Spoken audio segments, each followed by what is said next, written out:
Welcome to Real Talk with Real Estate Pros, where we bring you exclusive interviews with the real estate experts. We'll delve deep into their journey to success and learn how to go the extra mile to serve their clients' wants and needs. Let's dive in. Here's your host, John Money McKinley. Good morning, everyone. Welcome to another edition of Real Talk with Real Estate Pros. Thank you all for joining me. I know we've had a few weeks off, had a lot of changes going on in the company, a lot of good things coming your all's way, and going to have a lot of great guests coming up in the weeks to come. But today I really wanted to dive deeply into something that I know has been on a lot of people's minds lately with everything going on in the wonderful world of homeowners insurance and insurance in general in Texas and across the country. It seems to have gotten very, very expensive.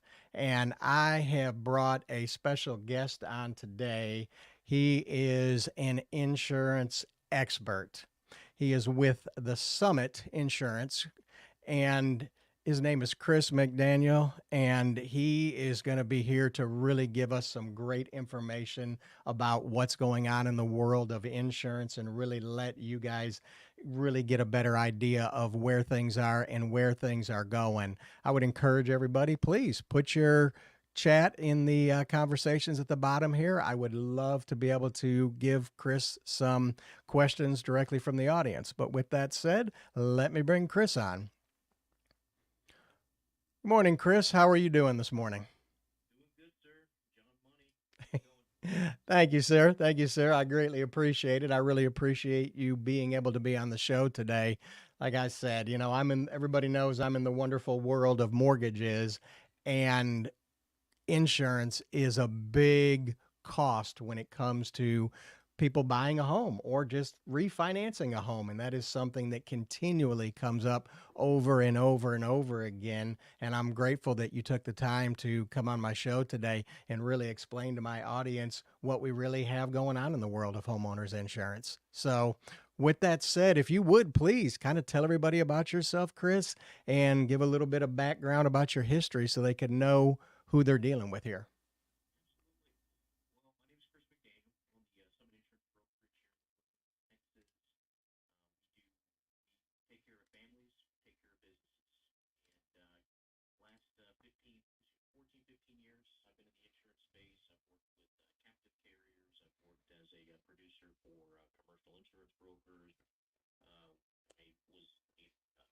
Sales manager over a mega agency for about 8 years, and we opened up our brokerage in 2021, and we've been just taking care of families here in the Houston, Texas area ever since, doing some wonderful things. So went to the University of Houston Business School, went through their sales and entrepreneurship program, and I love the city of Houston, love Texas, and love taking care of families and businesses within the insurance space. Nice. Well, thank you very much. I appreciate it. And like I said, there is a lot going on in the world of insurance. I remember back in the days when people were buying homes, it was relatively easy for me to do a good job of guesstimating of what the homeowner's insurance would be. And now I'm just to the point with my customers. I'm like, look, let's get you in contact with an expert because I don't want to misrepresent what your total monthly payments are going to look like because I'm off on the insurance side of things. And that's why it's grateful to have an expert like yourself that I can help people directed to and point them in the right direction and really get a good idea of what's going on.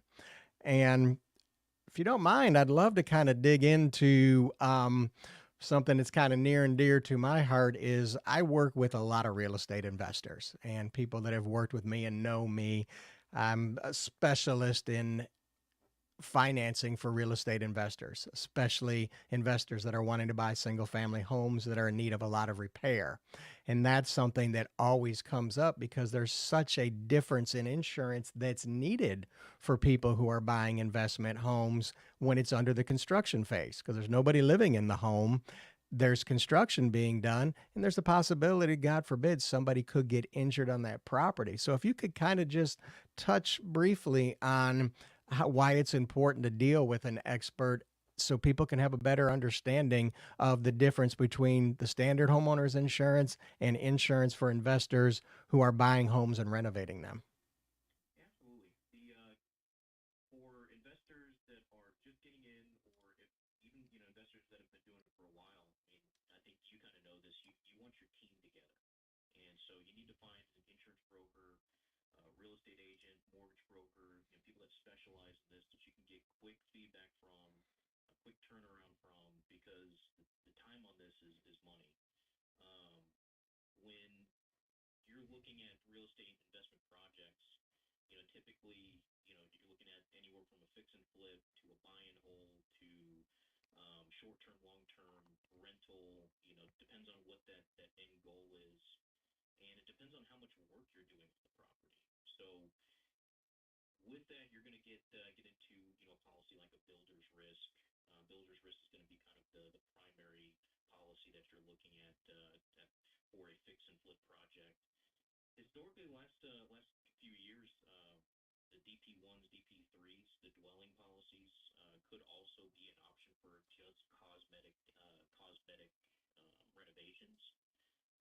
But again, it depends on the size and scope of work. If it's just kind of lipstick on a pig, so to speak, if there's some products out there that could just be that could give you the liability limits, give you the coverage limits with a little bit better deductible over a builder's risk, but it just really entirely depends on the scope of the project. That's why you want somebody in your corner that has access to not only multiple products like that, but also access to different carriers that carry those products that might specialize in a certain area. Are you developing in the downtown Houston area, which is prime Harris County, which a lot of carriers are pulling away from? Are you in kind of the sticks, out in the country?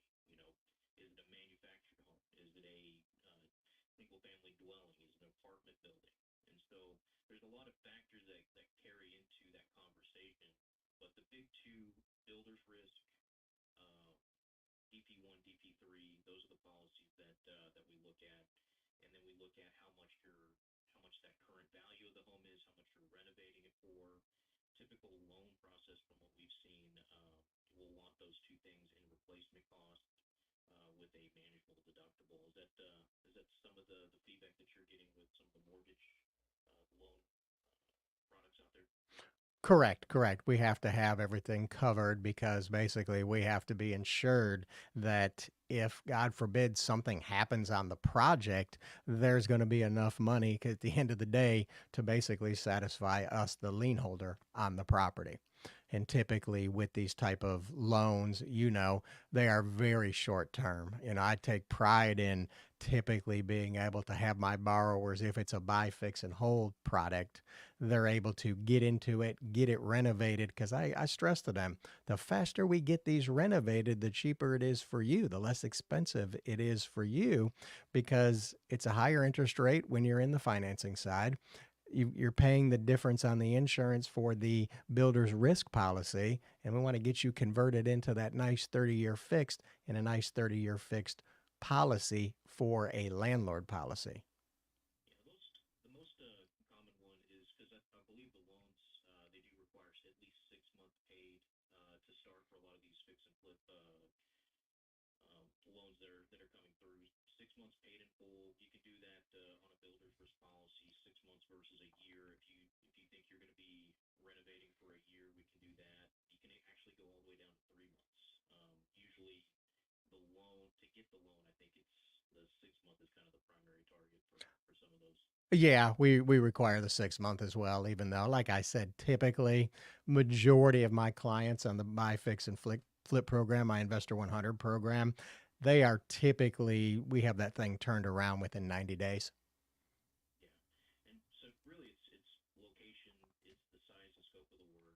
It's again, we have a business mindset, so we know that there is a target premium that we're looking at. There are policies out there that you can get a tremendous amount of coverage in. There's policies that are very very small in terms of the scope of coverage that applies. So taking all of that in consideration with the business mindset, with the overall goal is pretty important when you're selecting a broker that you're working with. A broker brokers are always going to want to make sure that the full operation is covered, and in terms of liability, in terms of the tools and miscellaneous materials that you're using. So it's really important to have that feedback when you're going through that process. And then once you go through a couple of submissions like that, the broker kind of understands. Typically the fix and flippers that I work with, they have a process. They have a fixed asset that they're looking for within a certain community. Once you get that done with one submission, then it can be pretty repetitive, and the process can be a lot quicker as you're working with your insurance broker. Okay, nice. Well, another thing I would definitely like to touch on, because I know this is another big thing that people have, it's the homeowners insurance for people that are just buying homes to look into, or not buying homes to move into, not necessarily for the investment side. And I know, let's be honest, we've seen a whole lot of changes, especially in the past year, within a year to 2 years in the homeowners insurance side of things, where rates have just gone through the roof and completely turned upside down. And I know there's an article that you sent over as well, talking about Texas has some of the highest homeowner insurance rates in the country. And they start talking about why, but I would rather have you, the expert on the show, Kris, and kind of give us a better understanding on what is really going on with our homeowners insurance rates. Well, what they've been saying is this is the hardest market in the history of insurance. And so, that's not my words. These are coming from all the major carriers, all the professionals out there. There has never been a time, I've been in 15 years where you just see these huge increases of 30 up to 50% just across the board. And so for what that's doing with new home buyers with current clients, um, is it's starting a lot of conversations of process, and how we go about finding rates, and shopping insurance. And so biggest piece to know, is, I guess we can get into kind of some of the reasons why. But these insurance carriers, they operate on low profit margins historically. Um, in the past couple of years. So the biggest thing here is loss ratio and reinsurance. Those are two terms that you don't really hear very often. Loss ratio, if you look at some of these insurance carriers, if you pay out $1,000, or if you pay them $1,000 in premium, they may be paying out 950 or even $1,100 for losses for that year.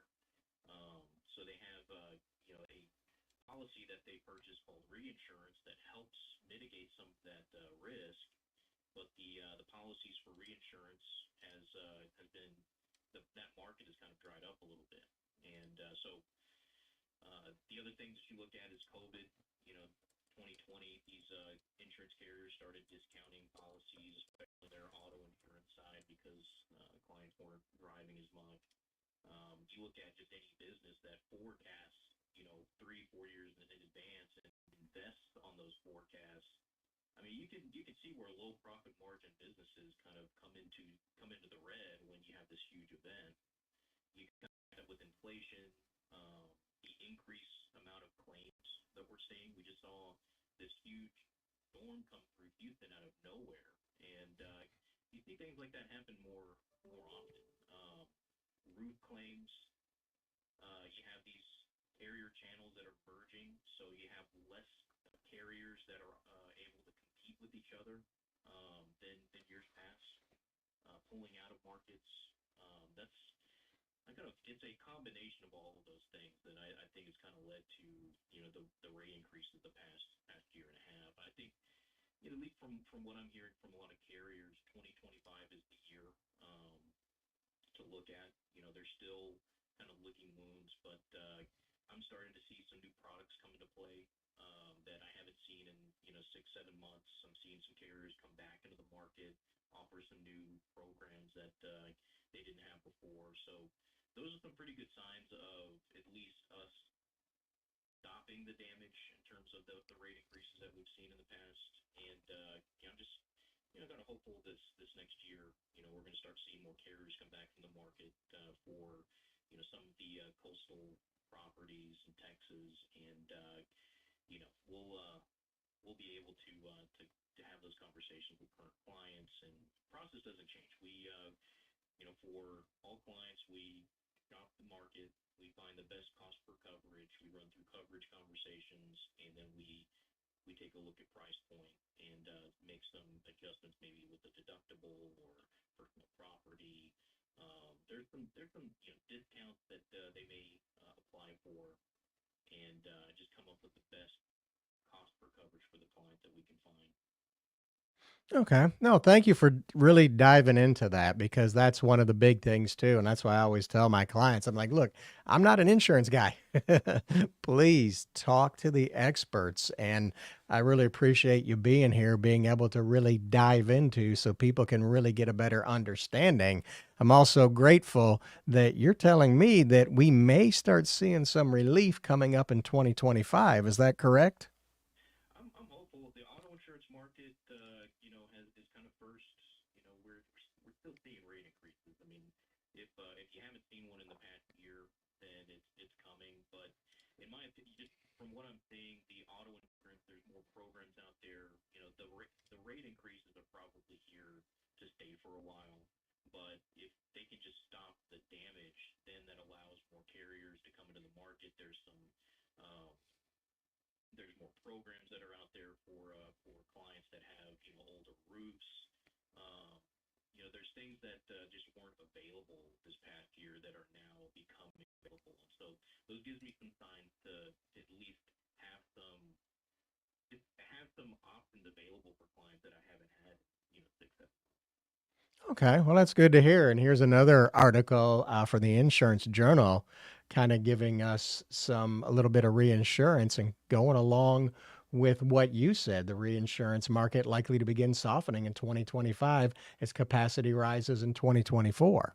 So, Yeah. It's just there's things like that are coming up that just for the past year and a half have not been there. It's been a concern, and so you know we I'm always hopeful for the future of the market, but regardless, the process stays the same. We're gonna make sure that we go through that process of shopping, taking a look at coverage options.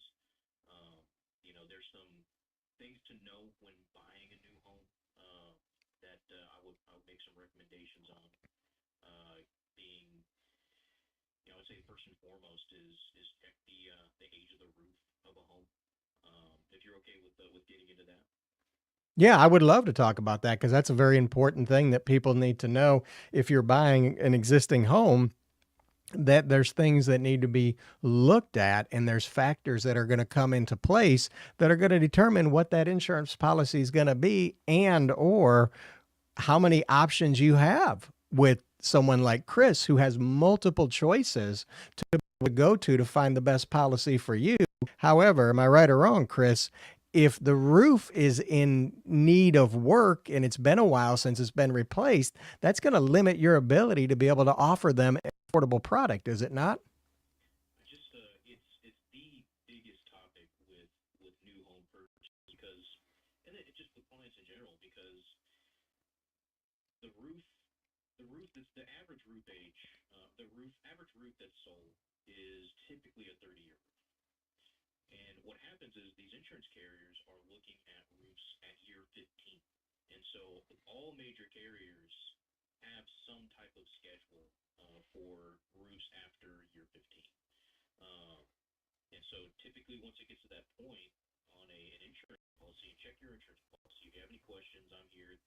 Most insurance agents are going to give you this, you know, we'll be able to give you this feedback. But once it gets to 15 years, it goes on a schedule. It might move to an uh, uh, actual cash value coverage amount. So it'll not only is it subject to your deductible, but it's also subject to depreciation. And if you get to year 15 and you're wanting to go shop new carriers, a lot of carriers aren't even offering coverage after year 15.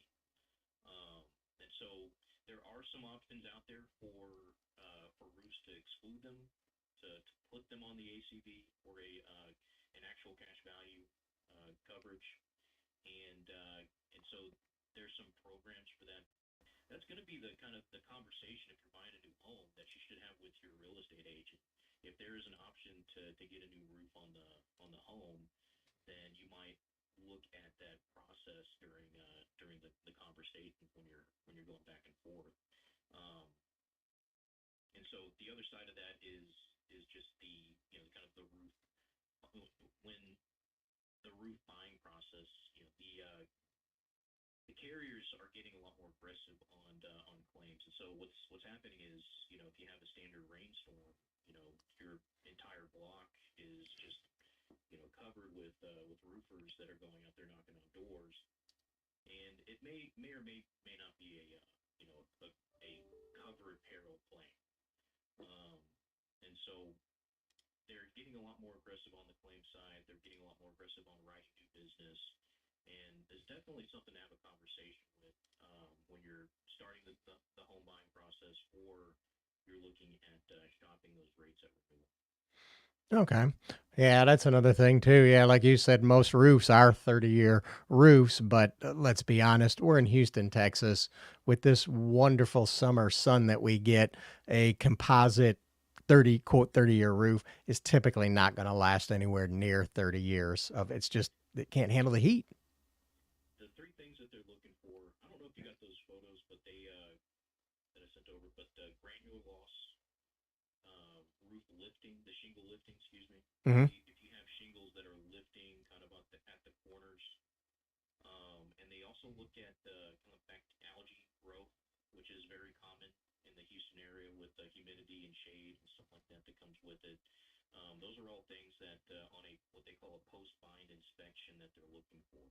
So you'll go through the inspection process with with the home buying process, but the what a lot of clients don't know is that the insurance carrier will also send out a inspection team to look at the exterior of the home, looking for roof damage, soffit fascia board, there's debris in the yard, um, just any liabilities that would be there that isn't caught in the application. So this is some very I appreciate this. This is some great information for people that are buying homes or looking at getting insurance or have their insurance shopped from an expert such as yourself. Because let's say somebody calls you that owns their home now. They say, I own my home. I got one of these interest rates back when the economy was incredible, not the bestest ever like it is now, but it was pretty good. And I got one of these low interest rates and I don't want to change it, but I want to save money on insurance. They have to look at that an insurance adjuster is going to come out to inspect the property to ensure that, okay, the roof is still in good standing. The exterior of the property is in good standing. There's nothing that's hanging close to the home that could be a potential hazard for the home that could result in a large claim. Yeah, there may be a few options out there with um, insurance companies that'll send uh, send an inspection team out, prior to binding coverage. But 9 times out of 10, especially when you're closing on the home, you're going to get quotes from multiple different agencies, whether they're captive, whether they're independent. You might even go online and shop for a quote through an online carrier. And 9 times out of 10, they're not going to send out that inspection team member for 30 days after the policy's bound. That's when they receive money, the policy goes active, and then they submit that inspection out there. So they might do that either through sending out a team. They might even call you and ask you if you want to do a personal inspection using your mobile device. But it's a process that does create kind of a poor customer experience, in my opinion, because it comes after the premium's been paid. And so if you have a roof that has lifting or granular loss or something like that that could have been addressed during the buying process, you don't really know what the insurance carrier is going to accept or decline until 30 days after purchase when you're in the home. And it's a tough conversation to have. I would if there was if there was options out there to send inspection teams prior to binding, I would do that every single time. And just know that we have that good customer experience. Well, let me ask you this, Kris. I'm assuming then, and we know what assuming gets you, so I probably chose the wrong word for that one, but based on the conversation we've been having here for this little bit of time you've been on the show, you really take the time to communicate with the home buyer or homeowner to really get a better understanding. So, if I'm hearing you correctly, you're going to give them the information they need to take a little closer look to maybe a house they're buying. Maybe take a little closer look at that home inspection report and really get their mind wrapped around, okay, are there any things that are going to come up that's going to give me a surprise 30 to 60 days after I'm in my new home? That, especially in today's times, nobody wants to get exciting news going, oh, by the way, your insurance policy's gone through the roof because the insurance company sent somebody out and they looked at it and they didn't like your roof. They didn't like where a branch was hanging or whatever. And that's why I'm so glad we're able to have you on today so you can really give this great information out to homeowners or potential home buyers on why it is so important to have the right team in your corner. And I've always said that real estate is a team sport. It's not just your lender. It's not just your realtor slash real estate agent. You have your title companies, your escrow offices, your home insurance providers. These are a very important part of your team that you need to have in your corner, because if you don't, you're going to get in between rounds in the corner going, okay, somebody tell me what's going on here. We don't know. And it's that's incredibly helpful. And I'm assuming too that in you're going to ask people to make sure they get a home inspection as well too, right? Yeah, the home inspection, the real estate side of that, there's not a tremendous amount that I can make recommendations on through that process. I mean, I just personally, I would absolutely recommend a home inspection if you need one. I got Mark Roach, 8-pound home inspection that does amazing work. Um, Certified master inspector. And but the main thing there is just understanding the process, having somebody give you feedback, no cost. It goes a long way in that process. It can save you a lot of time and headache. And so when you're looking at insurance products in general, generally you'll have, say, like a captive company, and we'll just say the red team and blue team that are out there, Mhm. independent. So the red team, blue team, they have one product. They are specialized in that product. They know the product ins and outs. That's all they do, all they work with. The independent that has up to 100 different carriers out there, plus surplus lines and things that they can submit to get rates back. It's not just a matter of if we're going to have you covered. It's just what coverage, the length of time to get feedback, and then um, the cost. And then you have your online direct markets. You go online, purchase a product, but you don't have a good customer experience. You don't really get any feedback. Um, a lot of the market here is moving towards independent channels, uh, captives. In some cases, farmers a few years back started moving into offering brokerage products if they can't meet a certain product within the farmer system. Nationwide went that route. Um, and so what we're saying is just as a consumer, is you're going to be faced with the decision of, do you want the added value for talking with an agent, getting good feedback, having somebody manage your policy, being able to call or text, go through a Zoom call, when you want to, versus online channels where the products are available for the most common risks out there. The the key thing is chat rooms and um, submitting your own information, emails back and forth versus that um, additional customer support that a lot of us are used to. And I will say this: the cost difference between those two models are not that much difference. You'd expect a huge 15, 20% difference for not having to deal with an insurance agent. And usually that cost difference is about 3 to 5%. But in most cases, the independent agent can shop and take their time to go look at different products out there. That 5% goes away over time because we're shopping your rates, if not once a year, every 2 years. So let me ask you this. Because, and I've heard this, I get this a lot, and it's frustrating. People get with an insurance agent, they get their policy signed up, they get everything taken care of, and then God forbid a claim happens or something happens that they need to talk to that insurance agent. And you know what they're told? Call the 1-800 number that's on your policy. Well, wait a minute. You were my agent. So you're telling me somebody like yourself at the summit is able to actually help your clients, actually be able to guide them, get them through with, help them get through the claim, help them deal with what they need to deal with on their homeowners insurance needs. Unlike like we have here, there's from Reuters News. Allstate seeks more agents, but not as human modems. And because there's so much going on today where, let's be honest, this whole AI thing that everybody's pushing, this whole taking everybody into the digital world and removing, as I call, the human touch, is really taking a lot away, especially with people when they're dealing with one of the biggest investments in their lives, their homes. It's where they raise their family. That's where they lay their head at night. That's where they have family over for holiday meals. You want to make sure that you're protected. And once again, I'm going to go back to the right people in your corner who are there to help you with that. You're exactly right. I mean, that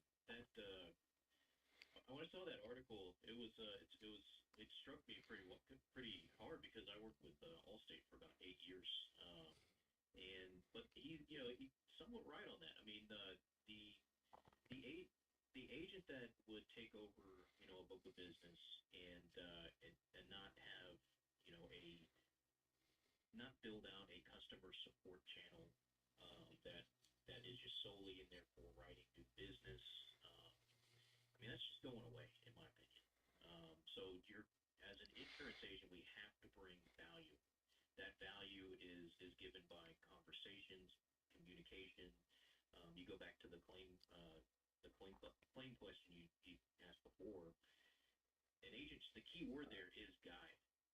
As an insurance agent, and this is any insurance agent, these carriers have done a really good job of splitting up the sections of their business between claims, between billing, between the agent support, the agencies themselves. And so what the agent is really good for in those situations is taking a look at the policy coverages, um, fighting to get answers. So in a lot of cases when you have a claim, I mean, something can take a month, 2 months. During the Texas freeze, I had some clients that were, I mean, we're having conversations every single day with these adjusters, and it just postpones up to like 6, 7 months. And so, as an agent, a good agent should be able to help expedite that process for you. Um, the insurance agents aren't in charge of the payouts themselves. They don't have that decision making power, but they can absolutely get on the phone and say, "Hey, what the heck is going on here? We need a response." And that's what during the claims process we should be. Your insurance agent should be going through with you. Um, a lot of cases you might get feedback that's language that doesn't make any sense, um, or doesn't answer the question that you had. You know, bringing clarity to the adjuster, being that middle person to help expedite that process is absolutely what each agent should be going through. And I agree with you so much. And I'm the same way when it comes to the mortgage side of things. Is it's like I tell people, yeah, you can go find a www.mortgagecompany.com, but what are you going to get? What assurance are you going to get? What support are you going to get when you're dealing with that? You're going to get some chat room and somebody who really is nothing more than an order taker. And you want to deal with somebody where you can deal with face to face, that you can meet with, that they actually have an office that you can go to. Even if you're far away from them, it's like I tell people, I love the ability now. I bring all my clients into my office face to face. They don't even have to leave their home, and give them that experience that you should have when you're going through a home purchasing experience. And that's another reason I was glad to have you on, because when I first started talking with you, Kris, you have the same mindset that I do. Hey, we're here to provide a great experience for our people. We're here to make sure that they're protected, they understand what they're doing, what they're getting, and what their coverages are. So if God forbid anything does happen, they know they're covered, and then they know they have someone that they can go back to in their corner and go, okay, help me out. That was not a good round. I got my butt kicked. What do I need to do to get through this? And I really appreciate you coming on here today, Kris, and really talking with my audience about this information. And I know we're getting my producers already banging on the glass now, going, "Hey, John, we're past the 30-minute show, sir." So, but I really wanted to thank you for being on here. And please do me a favor. I'm going to also bring up your contact information as well, and your telephone numbers right here as well at the bottom. But please tell people, hey, how can they get a hold of you if they want to talk with you one-on-one, set up a meeting with you, Kris, so they can have their insurance needs looked at and reviewed? Absolutely. Well, you call me directly. I've got a business mobile, 281-935-7190. You can call and text that line anytime. Office, 281-803-8179. And reach me on Facebook, Christopher McDaniel. See this logo here in my picture, and through Facebook, tsibt.com. You have access to direct quoting. If you don't feel like getting on the phone at the moment, you can put in your information. It sends over an email for us to get started. And love to have a conversation with anybody that's just interested in products, saving money, making sure that you're covered properly. If you're just not getting the level of support that you need for contractors, quick COI turnaround. We'd love to have a conversation with you and see if we can find something that's a good fit. Well, I really appreciate you being on here today, and I want to thank my audience for being here as well. And I hope here in the near future, because we know insurance is changing a lot, it would be an honor if you would be willing to come back on the show in the near future, and let's update people what's happening in the wonderful world of real estate and insurance. Perfect, Kris. Well, I thank you very much, and I am going to say goodbye to my audience. Once again, this is John Money McKinley with another edition of Real Talk with Real Estate Pros. I appreciate y'all being here. I just want to let everybody know as well, we got a lot of great stuff coming up. I'm going to have a lot of great guests coming up in the future. Matter of fact, I have a very professional, very expertise realtor / real estate agent that I've known for a very long time. She is, when it comes to a professional that understands the business and knows what's going on in the world of real estate, you guys are definitely going to want to tune into that show. She's coming on. We're trying to get our schedules in line because she's very busy with what's going on in the world of real estate right now.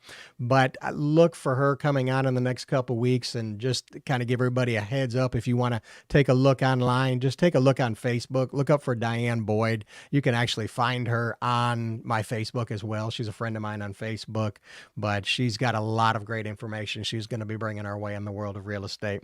But with that said, once again, John Money McKinley here. Please, if you've got any questions on mortgages, financing, real estate, just hit me up on the text here. Send me a message. I'll get back with you. Please also do me a favor. Share this show with your friends. If you know anybody that's a real estate expert that you think would be great on this show, have them send me a message. I'd love to chat with them and have them on. Once again, thank you all very much. You all have a great week, and I will see you all soon.